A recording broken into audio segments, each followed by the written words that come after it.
નમસ્કાર ખેડૂત મિત્રો, હું રવિ ચૌહાણ આ યુટ્યુબ ચેનલમાં આપ સૌનું હાર્દિક સ્વાગત કરું છું। જો મિત્રો તમે રેગ્યુલર અમારા વિડીયો આ ચેનલ ઉપર જોતા હો અને હજી સુધી આ ચેનલને સબસ્ક્રાઇબ ના કરી હોય તો સૌ પ્રથમ તો અમારી આ યુટ્યુબ ચેનલને સબસ્ક્રાઇબ કરો, બાજુમાં આપેલ બેલ આઇકન ઉપર ક્લિક કરો, જેથી કરીને જે કંઈ નવી માહિતી આ ડિજિટલ માધ્યમ દ્વારા તમારા સુધી પહોંચાડીએ છીએ એ તમને સમયસર મળતી રહે। મિત્રો આજે આપણે ICL એટલે કે ઇઝરાયલ કેમિકલ લિમિટેડ કંપનીના જે ઉપરથી સ્પ્રે કરવાના પાકની અવસ્થા મુજબના ખાતરોની ન્યુટ્રીવન્ટ સિરીઝ છે એના ચોથા નંબરનો ગ્રેડ એટલે કે પીકવન્ટની વાત કરવાની છે।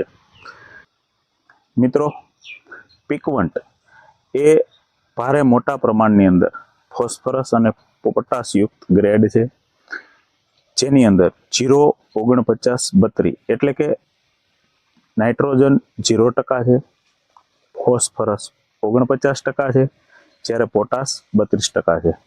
મિત્રો આ ICL નો ચોથા નંબરનો ગ્રેડ છે, જેને આપણે છેલ્લી અવસ્થાએ ઉપયોગ કરવાનો હોય છે।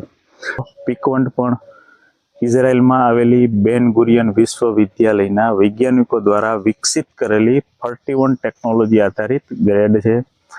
મિત્રો કોઈ પણ પાકની અંદર એક સરખું ઉત્પાદન લેવા માટે, એક સરખી ક્વોલિટી બનાવવા માટે, વજન વધારવા માટે, ગુણવત્તા વધારવા માટે તમે પીકવન્ટનો ઉપયોગ કરી શકો છો। મિત્રો પીકવન્ટ એ અમુક ફૂગ સામે પણ આપણા પાકને રક્ષણ આપે છે।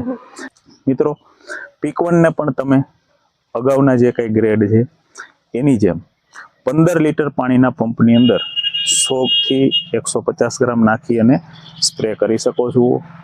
તેના ભેગું સલ્ફર અને કોપર યુક્ત દવાઓને બાદ કરતા જે કાંઈ આપણી જંતુનાશક દવા છે, જે કાંઈ આપણી ફૂગનાશક દવા છે, જે કાંઈ આપણી સારી PGR પ્રોડક્ટ છે એની સાથે તમે સ્પ્રે કરી શકો છો અને જે કાંઈ આ દવા છે એની કાર્યક્ષમતામાં પણ વધારો કરી શકો છો।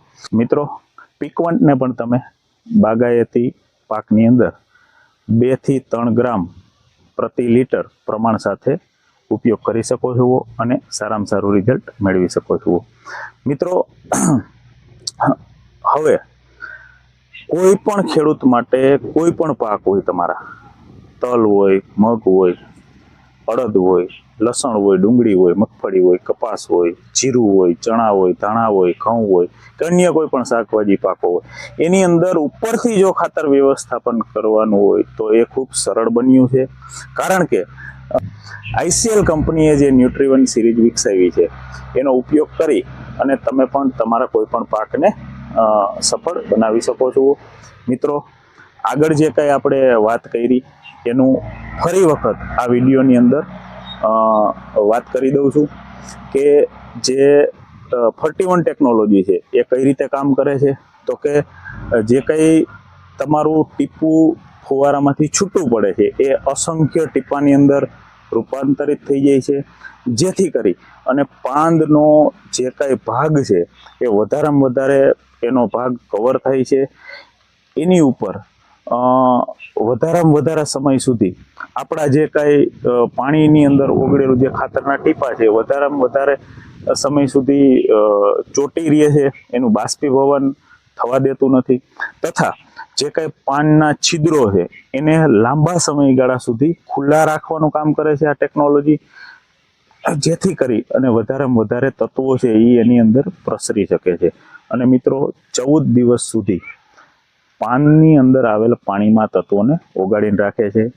તો માટે આ 31 ટેકનોલોજી છે એ બીજા અન્ય ખાતર જે આવે છે છંટકાવ કરવા માટેના એના કરતાં થોડી અલગ પડે છે। તો મિત્રો ખૂબ જ સરળ છે કોઈ પણ પાકની અંદર ઉપરથી ખાતર વ્યવસ્થાપન કરવું।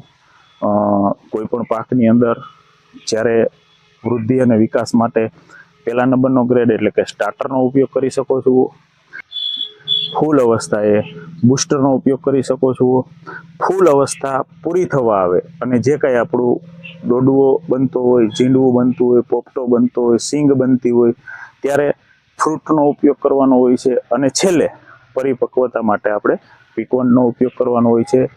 આ ચારેય ગ્રેડના કોઈ પણ પાકમાં ઉપયોગ કરવાથી ઉપરથી કોઈ પણ પાકમાં સારામાં સારું ખાતર વ્યવસ્થાપન થઈ શકે છે. અસ્તુ.